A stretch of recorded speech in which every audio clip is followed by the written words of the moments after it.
Hello, good morning, जोहार। मैं राजू और आप देख रहे हैं 24 झारखंड न्यूज। चलिए जानते हैं झारखंड की आज की 25 मुख्य बड़ी खबरों को। हजारीबाग में एसीबी की कार्रवाई, राजस्व कर्मचारी रिश्वत लेते रंगे हाथ गिरफ्तार। एसीबी हजारीबाग की टीम ने दारू अंचल के राजस्व कर्मचारी ज्ञानी राम को रिश्वत लेते रंगे हाथ गिरफ्तार किया है। एसीबी की इस कार्रवाई से अंचल कार्यालय में हड़कंप मच गया है।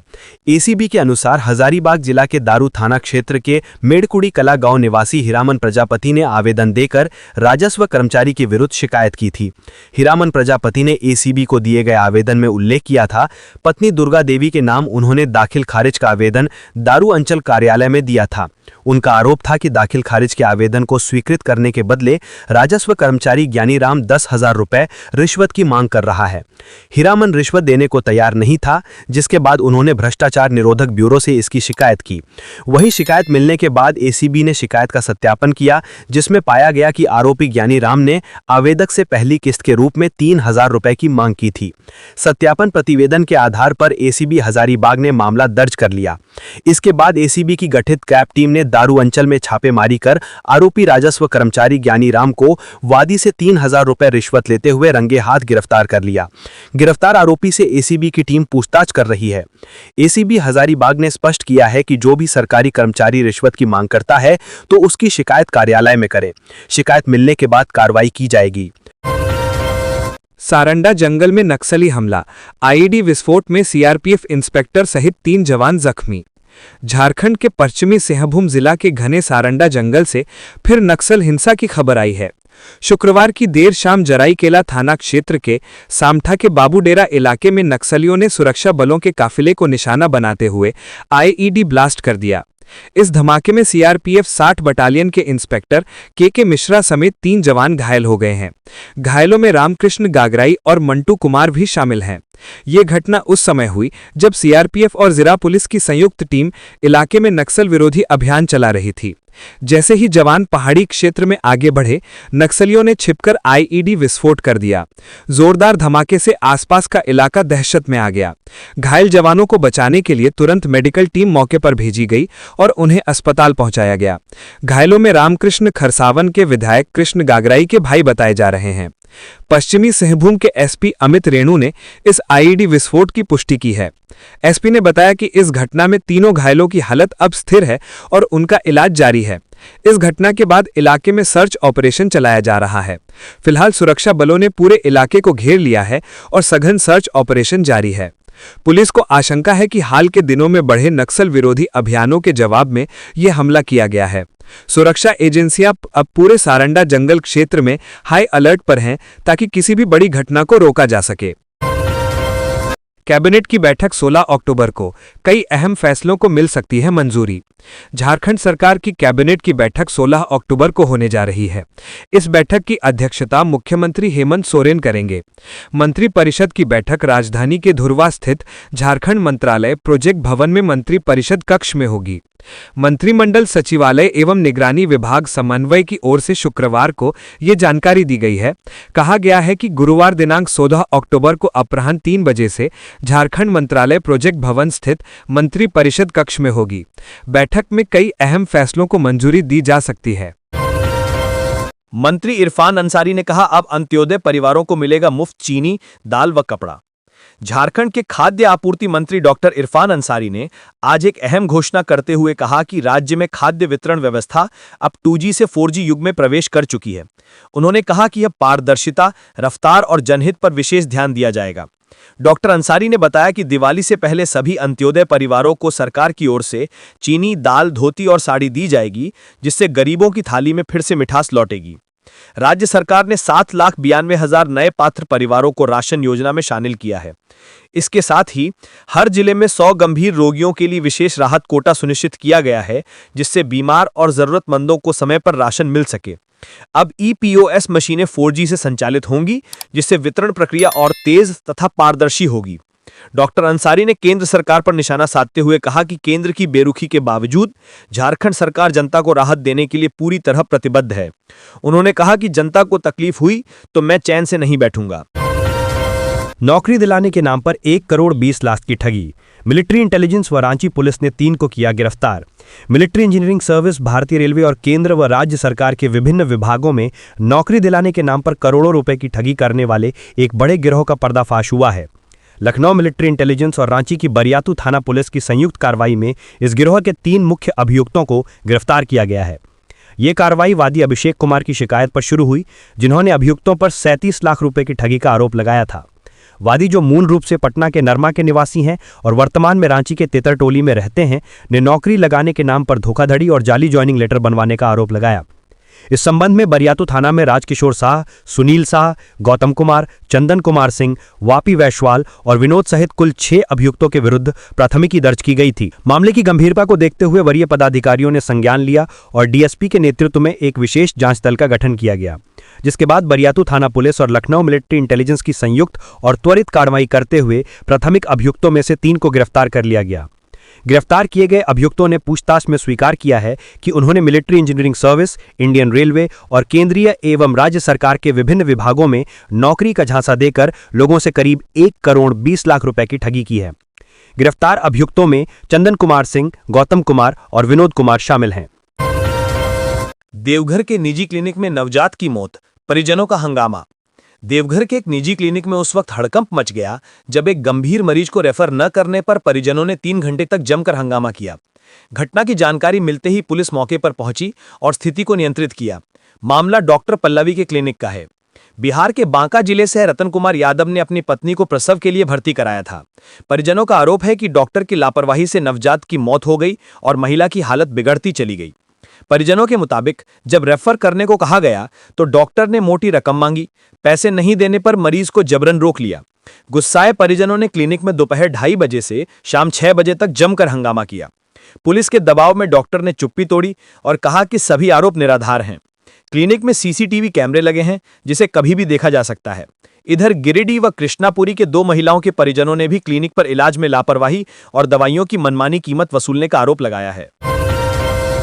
ईडी कोर्ट की अनुमति के बिना झारखंड से बाहर नहीं जा सकते छवि रंजन। रांची के पूर्व डीसी छवि रंजन को सुप्रीम कोर्ट ने शुक्रवार को जमानत दे दी है। वो लैंड स्कैम के केस में 4 मई 2023 से जेल में बंद है। सुप्रीम कोर्ट ने छवि रंजन को कुछ शर्तों के साथ जमानत दी है। कोर्ट ने कस्टडी पीरियड को देखते हुए उन्हें बेल दी है। छवि रंजन की बेल के लिए सुप्रीम कोर्ट ने यह शर्त रखी है कि जमानत अवधि के दौरान वो इस केस से जुड़े गवाहों को प्रभावित करने की कोशिश नहीं करेंगे और ट्रायल कोर्ट की अनुमति के बिना झारखंड से बाहर नहीं जाएंगे। इसके साथ ही सुप्रीम कोर्ट ने यह भी शर्त रखी है कि छवि रंजन ट्रायल कोर्ट में हर तारीख को सशरीर उपस्थित होंगे। वहीं सुप्रीम कोर्ट ने ट्रायल कोर्ट को यह तय करने को कहा है कि वो छवि रंजन से अपने मुताबिक बेल बॉन्ड भरवा सकता है। सुप्रीम कोर्ट के न्यायाधीश जस्टिस सूर्यकांत और जस्टिस जयमाला बागची की कोर्ट में छवि रंजन की याचिका पर सुनवाई हुई। PMLA prevention of money laundering act court और झारखंड हाई कोर्ट से जमानत याचिका खारिज होने के बाद लैंड स्कैम के आरोपी रांची के पूर्व डीसी छवि रंजन ने अपनी बेल के लिए सुप्रीम कोर्ट से गुहार लगाई थी। जिस मामले में छवि रंजन को बेल मिली है वो रांची के बड़गई अंचल के बरियातू स्थित सेना के कब्जे वाली जमीन की खरीद बिक्री से जुड़ा केस है।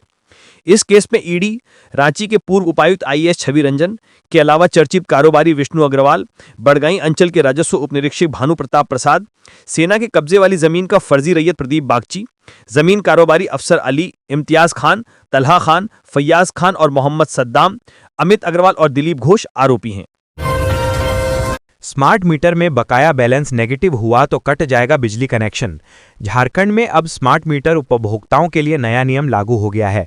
बिजली उपभोक्ताओं को अपने मीटर बैलेंस को हमेशा पॉजिटिव रखना होगा। यदि बैलेंस नेगेटिव हुआ तो कनेक्शन स्वतः कट जाएगा। रांची एरिया बोर्ड के महाप्रबंधक जीएम मनमोहन कुमार ने चेतावनी दी है कि सभी उपभोक्ताओं को समय पर बिल भुगतान करना अनिवार्य है। उन्होंने कहा कि बकायेदारों का कनेक्शन अब स्वतः डिस्कनेक्ट हो रहा है और पूरा बकाया जमा करने पर कनेक्शन फिर से चालू हो जाएगा। जिन उपभोक्ताओं पर अधिक बकाया है उनके लिए किश्तों में भुगतान की सुविधा भी उपलब्ध है। जीएम ने अपील की कि सभी उपभोक्ता यथाशीघ्र अपना बकाया जमा करें ताकि बिजली कटने की स्थिति से बचा जा सके। मनमोहन कुमार ने बताया कि जिनका मोबाइल नंबर रजिस्टर नहीं है वे तुरंत अपने नज़दीकी बिजली कार्यालय जाकर अपडेट करें। साथ ही नेगेटिव बैलेंस वाले उपभोक्ताओं को तुरंत रिचार्ज करने की सलाह दी गई है। स्मार्ट मीटर बैलेंस हमेशा पॉजिटिव रखें। मोबाइल नंबर बिजली कनेक्शन से लिंक करें, बकाया होने पर जल्द भुगतान करें या किश्तों का विकल्प चुनें। समय पर रिचार्ज कर बिजली कटने से बचें। बिल जानकारी के लिए एसएमएस अलर्ट सक्रिय करें। घाटशिला उपचुनाव को लेकर शांतिपूर्ण मतदान की तैयारी, झारखंड पुलिस ने की समीक्षा बैठक। झारखंड में होने वाले 45 घाटशिला विधानसभा उपचुनाव को निष्पक्ष, शांतिपूर्ण, स्वतंत्र और भयमुक्त वातावरण में संपन्न कराने के लिए झारखंड पुलिस ने अपनी तैयारियों को अंतिम रूप देना शुरू कर दिया है। इसी कड़ी में आईजी अभियान ने शुक्रवार को पड़ोसी राज्यों उड़ीसा और पश्चिम बंगाल के वरिष्ठ पुलिस अधिकारियों के साथ एक महत्वपूर्ण समीक्षा बैठक की। यह बैठक पुलिस मुख्यालय सभागार रांची में वीडियो कॉन्फ्रेंसिंग के माध्यम से आयोजित की गई, जिसका मुख्य उद्देश्य 11 नवंबर को होने वाले उपचुनाव के मद्देनजर सीमावर्ती क्षेत्रों में सुरक्षा व्यवस्था को मजबूत करना था। बैठक में अंतर्राज्यीय समन्वय को बढ़ाने और संयुक्त कार्रवाई करने पर व्यापक रूप से चर्चा की गई, जिनमें अपराधियों, असामाजिक तत्वों और नक्सलियों के विरुद्ध सार्थक और संयुक्त कार्रवाई करना, अवैध शराब, मादक पदार्थ, अवैध हथियार, अवैध धन के एक राज्य से दूसरे राज्य में होने वाले आवाजाही को सख्ती से रोकना, सीमावर्ती क्षेत्रों में अंतर्राज्यीय चेकपोस्ट स्थापित करना और उन्हें सक्रिय करना। आईजी ने ओडिशा और पश्चिम बंगाल के अधिकारियों से विशेष रूप से सहयोग करने का अनुरोध किया। घाटशिला निर्वाचन क्षेत्र से सटे सीमावर्ती जिलों जैसे पश्चिम बंगाल के झारग्राम और पुरुलिया और ओडिशा राज्य के मयूरभंज में विशेष रूप से मिरर चेकपोस्ट को सक्रिय करने पर जोर दिया गया। इसके अलावा अंतर्राज्यीय वांछित अपराधियों, वारंटियों और हिस्ट्री शीटरों के संबंध में संयुक्त कार्रवाई करने और इंटेलिजेंस साझा करने पर सहमति बनी। इसका उद्देश्य सक्रिय अंतर्राज्यीय संगठित अपराध एवं आपराधिक गिरोहों के विरुद्ध संयुक्त रूप से प्रभावी एवं कारगर कार्रवाई करना है। रांची पुलिस व राहुल दुबे गैंग मुठभेड़ में 2 को लगी गोली, 4 गिरफ्तार। रांची पुलिस व राहुल दुबे गैंग के बीच मुठभेड़ हुई है। यह मुठभेड़ की घटना शुक्रवार की सुबह जिले के रातू से बुड़मू जाने वाले मुख्य मार्ग स्थित होचर कोकरे टांड के पास हुई है। दोनों ओर से हुई गोलीबारी में राहुल दुबे गैंग के 2 अपराधियों साजन अंसारी और अमित गुप्ता को गोली लगी है। वहीं पुलिस ने मौके से 8 पिस्टल समेत अन्य सामान बरामद किया है। उल्लेखनीय है कि एसएसपी राकेश रंजन को सूचना मिली थी कि राहुल दुबे गैंग के कुछ अपराधी खलारी इलाके में किसी बड़ी घटना को अंजाम देने वाले हैं, जिसके बाद एक विशेष पुलिस टीम का गठन किया गया। पुलिस की टीम जैसे ही होचर कोकरे टांड इलाके में पहुंची, अपराधियों ने पुलिस को देखते ही फायरिंग शुरू कर दी, जिसके बाद पुलिस के द्वारा भी जवाबी कार्रवाई की गई। इस जवाबी कार्रवाई में 2 अपराधियों को गोली लगी है। वहीं पुलिस ने मौके से भारी मात्रा में हथियार का जखीरा बरामद किया है। गिरिडीह में प्रतिबंधित मांस के साथ ई-रिक्शा चालक पकड़ाया, लोगों ने की पिटाई। पुलिस ने आरोपी को आक्रोशित भीड़ से बचाया और हिरासत में लिया। गिरिडीह के नगर थाना क्षेत्र स्थित स्टेशन रोड पर शुक्रवार को स्थानीय लोगों ने प्रतिबंधित मांस ले जा रहे एक ई-रिक्शा चालक को रंगे हाथों पकड़ा। इस घटना के बाद इलाके में हंगामा मच गया। लोगों ने चालक की जमकर पिटाई कर दी। दरअसल स्टेशन रोड से गुजर रहे ई-रिक्शा से तेज दुर्गंध आने पर स्थानीय लोगों को संदेह हुआ। कुछ युवकों ने ई-रिक्शा को रोककर उसकी तलाशी ली, जिसमें बोरे में रखा प्रतिबंधित मांस बरामद हुआ। खबर फैलते ही मौके पर भीड़ जमा हो गई और लोगों ने चालक की पिटाई शुरू कर दी। सूचना मिलते ही नगर थाना प्रभारी ज्ञान रंजन पुलिस बल के साथ मौके पर पहुंचे। पुलिस ने भीड़ को नियंत्रित कर आरोपी चालक को हिरासत में ले लिया। पुलिस ने ई-रिक्शा और उसमें रखे प्रतिबंधित मांस को भी जब्त कर लिया है। नगर थाना प्रभारी ज्ञान रंजन ने बताया कि हंगामे की सूचना पर पुलिस तुरंत मौके पर पहुंची और स्थिति को शांत कराया। चालक से पूछताछ की जा रही है। मांस की जांच रिपोर्ट आने के बाद आगे की कार्रवाई की जाएगी। पुलिस ये पता लगाने की कोशिश कर रही है कि प्रतिबंधित मांस कहां से लाया गया था और किसे सप्लाई किया जाना था। स्थानीय लोगों ने बताया कि इलाके में प्रतिबंधित मांस की तस्करी की घटनाएं बढ़ी हैं। उनका कहना है कि ये पहली बार नहीं है जब ऐसा कोई वाहन पकड़ा गया हो। उन्होंने प्रशासन से ऐसी घटनाओं को रोकने के लिए कड़ी कार्रवाई की मांग की है। सरकारी सिस्टम में उलझ कर रह गई हाई स्कूल शिक्षक नियुक्ति परीक्षा, अभ्यर्थी परेशान। झारखंड में साल 2016 से चल रही हाई स्कूल शिक्षक नियुक्ति प्रक्रिया एक बार फिर सरकारी उलझन में फंस गया है। बीते 1 सितंबर को झारखंड हाईकोर्ट के सिंगल बेंच द्वारा दिए फैसले के बाद छात्रों को उम्मीद थी कि अब शेष बचे पदों पर नियुक्ति का रास्ता साफ हो गया है, मगर ऐसा हुआ नहीं। इस मामले में झारखंड कर्मचारी चयन आयोग ने एलपीए में जाना ही उचित समझा। जाहिर तौर पर सरकार के इस निर्णय से सरकारी नौकरी की आस लगाए अभ्यर्थी जो न्यायालय का शरण लिए हुए हैं, उन्हें निराशा हाथ लगी है। हालांकि छात्रों के लिए राहत की बात यह है कि जेएसएससी का एलपीए ना तो अभी स्वीकार हुआ है और ना ही इस पर न्यायालय का कोई अंतरिम आदेश आया है, जिसका प्रभाव सिंगल बेंच के आदेश पर पड़ेगा। ऐसे में 1 सितंबर के झारखंड हाईकोर्ट के आदेशानुसार याचिकाकर्ता बने अभ्यर्थी इन दिनों जेएसएससी कार्यालय में अपनी दावेदारी देने में जुटे हैं। जेएसएससी में अपनी दावेदारी देने पहुंचे अभ्यर्थी पवन कुमार मंडल अपनी समस्या बताते हुए कहते हैं कि 9 साल से इस उम्मीद में हैं कि सरकारी नौकरी मिल जाएगी। उन्होंने जेएसएससी पर आरोप लगाते हुए कहा कि आयोग द्वारा जारी कट ऑफ से अधिक मार्क्स होने के बावजूद मुझे सिलेक्शन से बाहर कर दिया गया। इसी आधार पर जब न्यायालय का अभ्यर्थियों ने शरण ली तो आयोग डबल बेंच जाकर इसे उलझाने का काम किया है, जबकि कोर्ट ने सभी याचिकाकर्ता को मेरिट आधार पर रिक्त 2034 पदों को भरने को कहा है।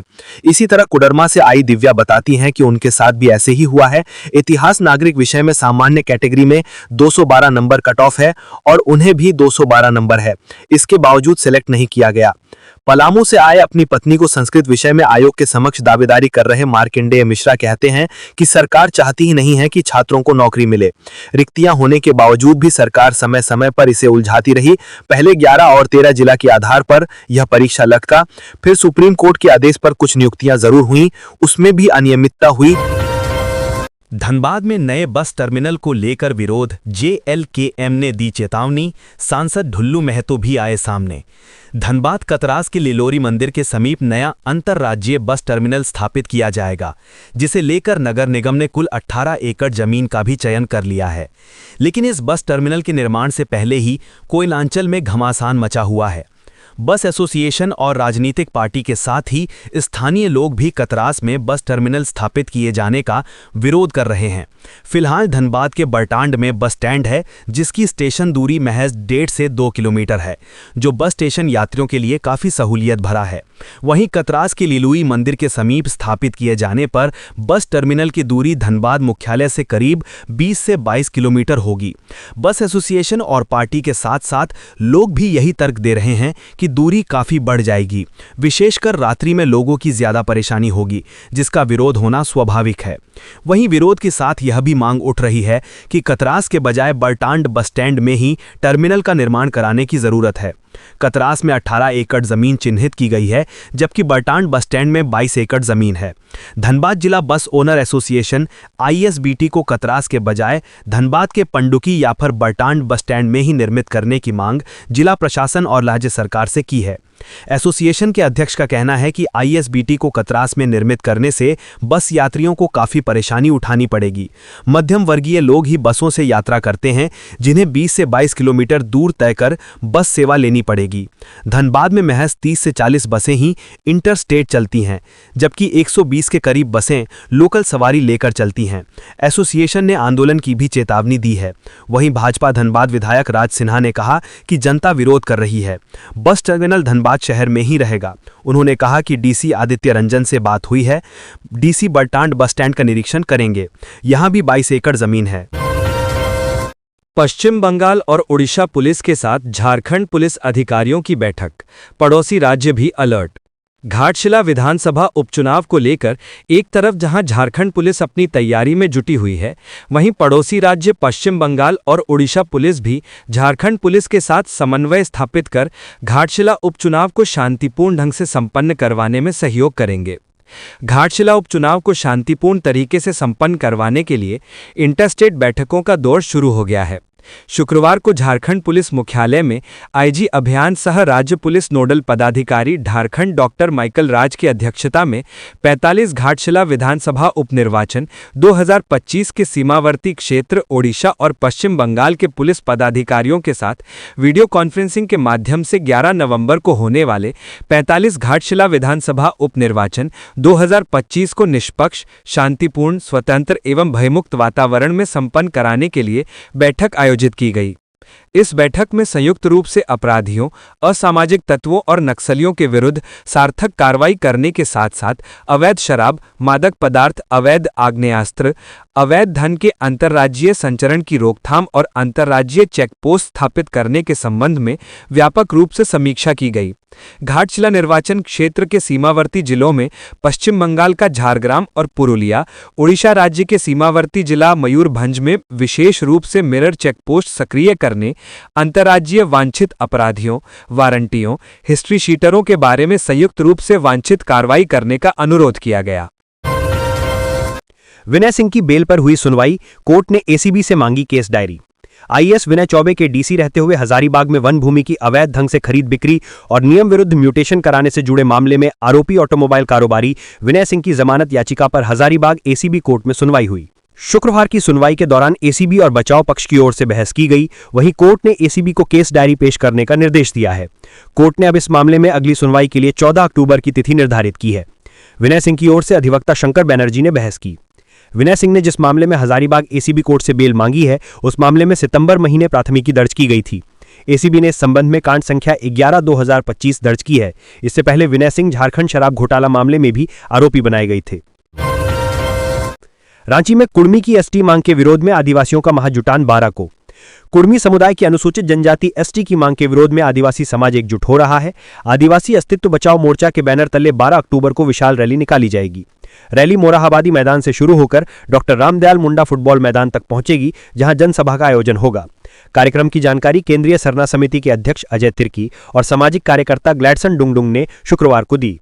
अजय तिर्की ने कहा कि यह आंदोलन केवल आरक्षण का नहीं बल्कि आदिवासी अस्मिता और अस्तित्व की रक्षा का संघर्ष है। अजय तिर्की ने बताया कि आदिवासी महाजुटान के स्थान में बदलाव की घोषणा की है। अब यह आयोजन Padmashri doctor Ramdayal Munda football stadium Morhabadi में किया जाएगा। यह स्थल परिवर्तन, प्रशासनिक सुविधा और जन सहभागिता को ध्यान में रखकर किया गया है। ग्लैडसन डुंगडुंग ने कहा कि कुर्मी समाज झूठा नैरेटिव फैला रहा है और खुद को राढ़ सभ्यता से जोड़कर भ्रम पैदा कर रहा है। उन्होंने बताया कि आदिवासी समाज ने ऐतिहासिक दस्तावेजों के साथ यह साबित किया है कि कुर्मी कभी भी अनुसूचित जनजाति की श्रेणी में नहीं रहे हैं। इसके बावजूद वे जबरन एसटी दर्जा पाने के लिए आंदोलन कर रहे हैं, जो पूरी तरह असंवैधानिक है। उन्होंने आरोप लगाया कि कुर्मी नेताओं को केवल चुनाव के समय आदिवासियों की याद आती है, जबकि वे सामाजिक और संवैधानिक संस्थाओं को मानने से इनकार करते हैं। डुंगडुंग ने कहा कि यह आरक्षण या सुविधा की लड़ाई नहीं, बल्कि आदिवासियों के अस्तित्व, पहचान और सम्मान की लड़ाई है। धनबाद के एफसीआई गोलीकांड में मुख्य आरोपी कुणाल व करणवीर जेल भेजे गए।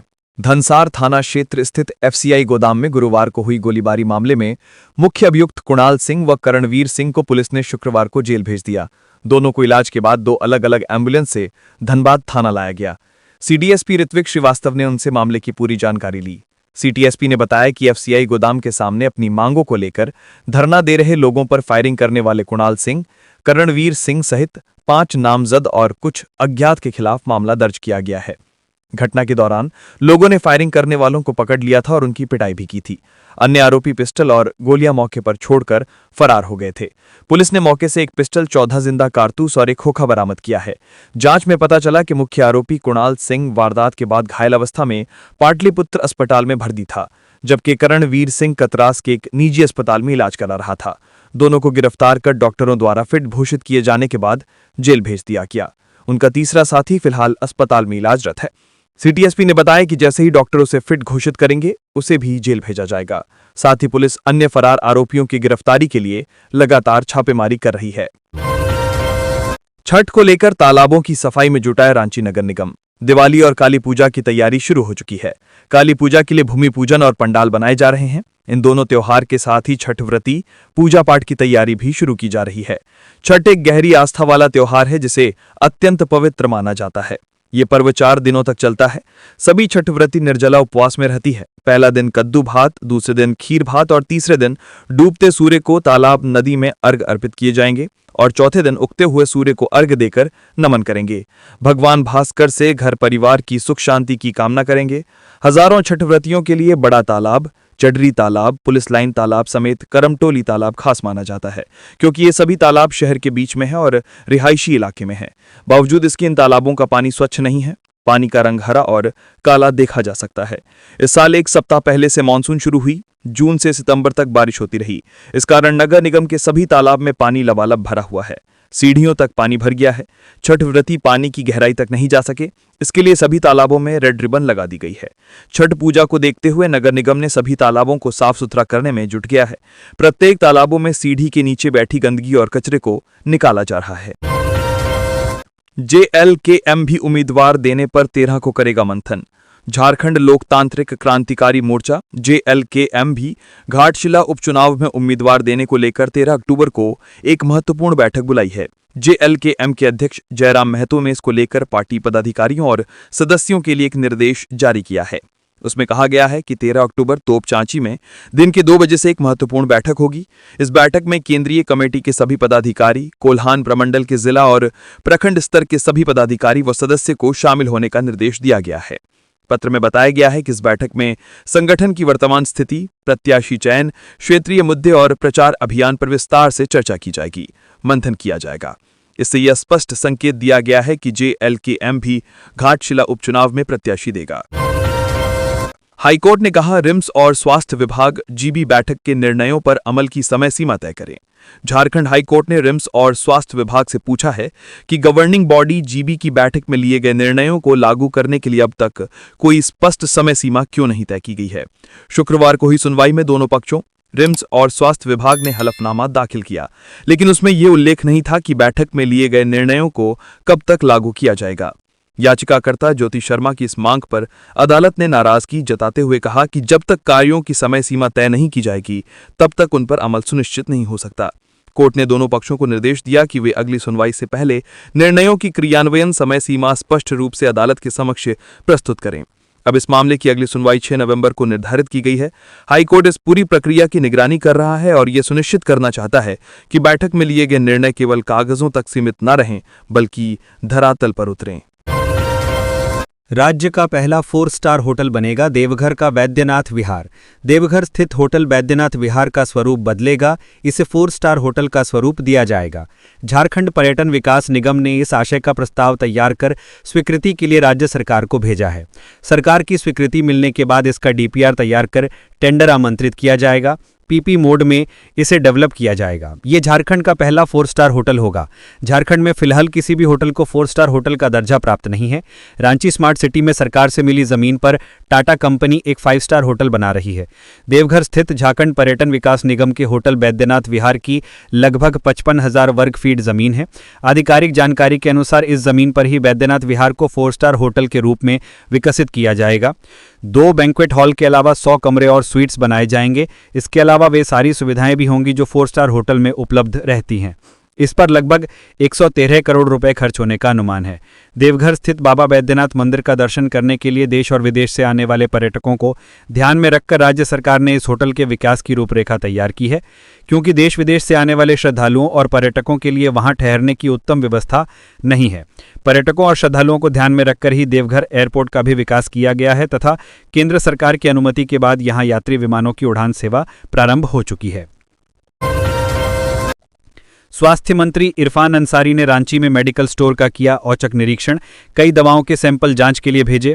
झारखंड के स्वास्थ्य मंत्री डॉक्टर इरफान अंसारी ने आज रांची स्थित जय हिंद फार्मा मेडिकल दुकान का औचक निरीक्षण किया। निरीक्षण के दौरान मंत्री ने दुकान में उपलब्ध सभी कंपनियों के कफ सिरप के सैंपल प्राप्त कर राज्य ड्रग्स निदेशक को सुपुर्द किया।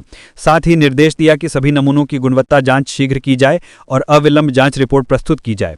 मंत्री इरफान अंसारी ने कहा कि राज्य सरकार का लक्ष्य है कि झारखंड के हर नागरिक को गुणवत्तापूर्ण, सुरक्षित और मानक के अनुरूप दवाएं उपलब्ध कराई जाएं।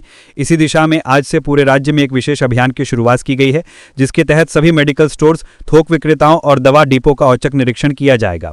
स्वास्थ्य मंत्री ने सभी ड्रग्स पदाधिकारियों और मेडिकल स्टोर संचालकों को सख्त निर्देश दिया कि किसी भी प्रकार की गड़बड़ी, डुप्लीकेसी या फर्जी दवा बिक्री को किसी भी हाल में बर्दाश्त नहीं किया जाएगा।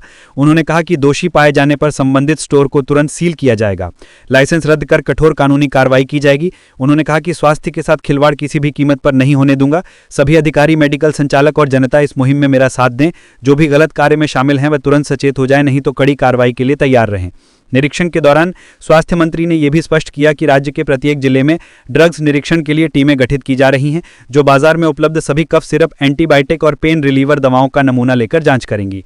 उन्होंने बताया कि राज्य ड्रग्स निदेशालय को निर्देश दिए गए हैं कि वे 24 घंटे के भीतर प्राथमिक जांच रिपोर्ट और 72 घंटे के भीतर विस्तृत जांच रिपोर्ट प्रस्तुत करें। इसके बाद स्वास्थ्य मंत्री ने सदर अस्पताल फार्मेसी का भी निरीक्षण किया और सदर अस्पताल उपाधीक्षक और सिविल सर्जन को कई अहम निर्देश दिए।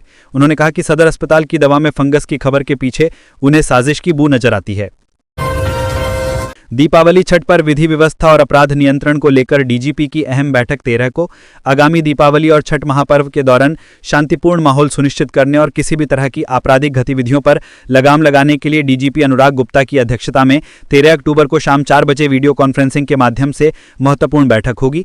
इस मुख्य बैठक का उद्देश्य दीपावली और छठ महापर्व के मद्देनजर राज्य में शांतिपूर्ण माहौल सुनिश्चित करना और किसी भी तरह की आपराधिक गतिविधियों पर लगाम लगाना है। डीजीपी ने सभी एसपी को निर्देश दिया है कि वे बैठक से पहले अपने अपने जिले के चेंबर ऑफ कॉमर्स के प्रतिनिधियों के साथ बैठक करें। इसका उद्देश्य उनकी समस्याओं, सुझावों और चिंताओं को जानना और उन्हें आगामी वीडियो कॉन्फ्रेंसिंग में प्रस्तुत करना है।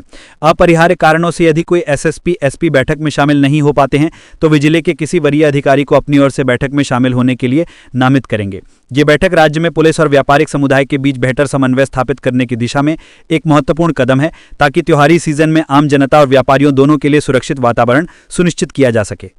तो ये थी आज की झारखंड की टॉप बड़ी खबरें। इसी तरह झारखंड की हर छोटी सी बड़ी खबर देखने के लिए आप हमारे चैनल 24 झारखंड न्यूज को सब्सक्राइब करके बेल आइकन प्रेस कर ले, जिससे झारखंड की हर छोटी सी बड़ी खबर की अपडेट आप तक पहुंचता रहे। तो आज के लिए बस इतना ही, हमें दीजिए इजाजत, फिर मिलते हैं नेक्स्ट न्यूज में।